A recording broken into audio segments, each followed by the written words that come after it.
qu'on avait dit tout à l'heure, en fait, je dirais que ça c'est applicable au football turc.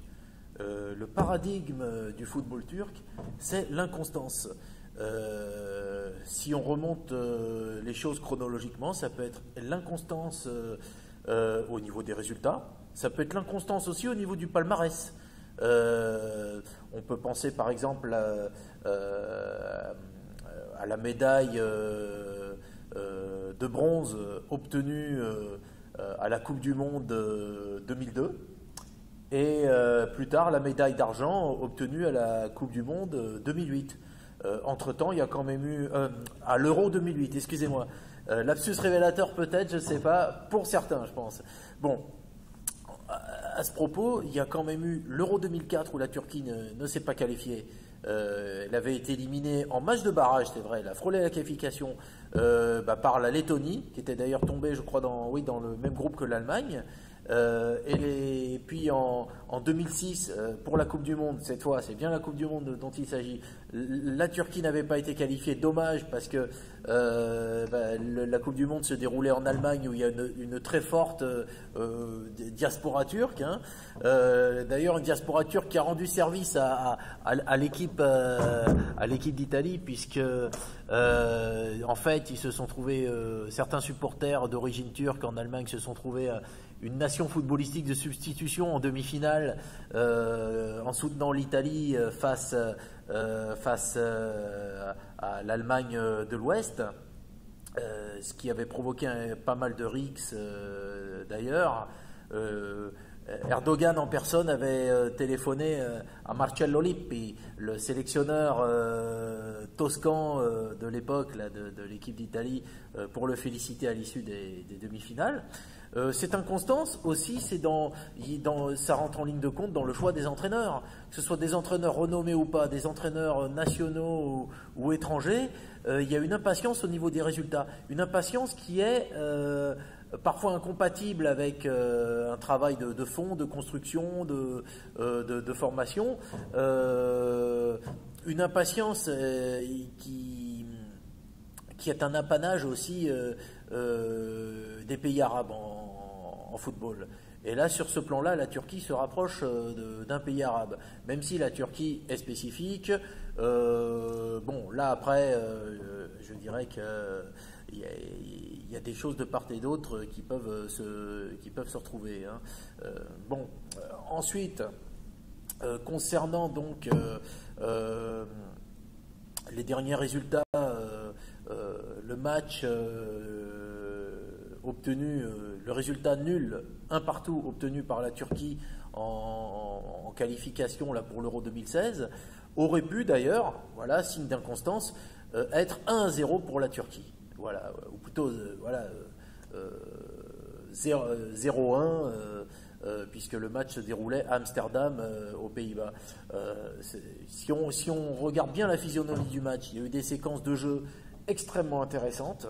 Bon, bien sûr, le gardien, on le connaît, c'est un gardien sûr, Volkan Demirel, qui maintenant joue un peu le rôle que Rustu Rejber avait joué en fait avec les pionniers de l'Euro 96,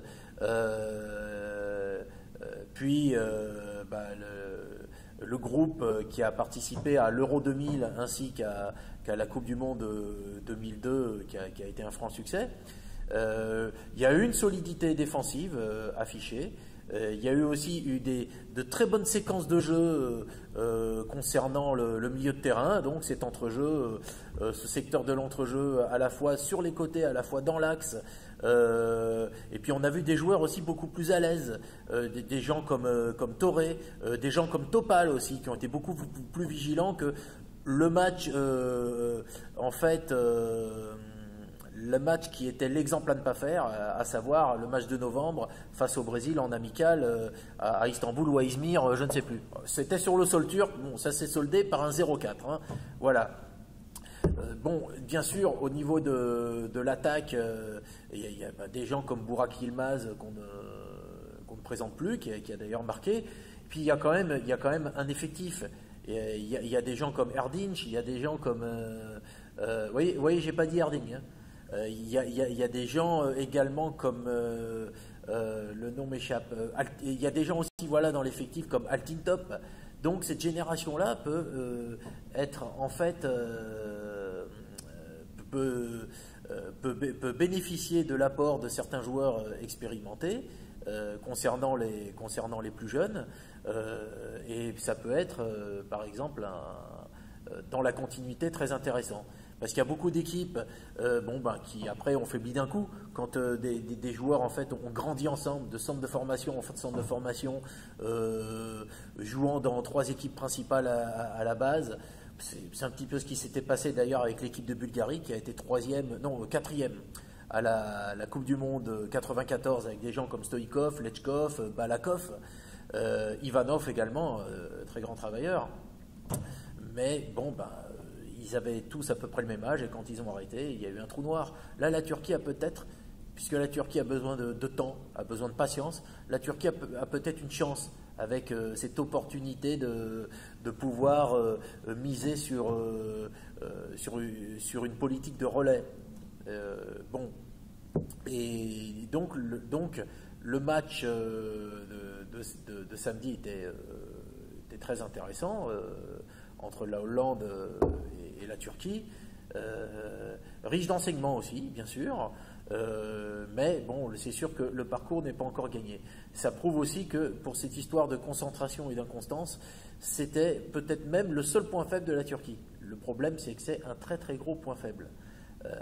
Un point faible, je dirais, qui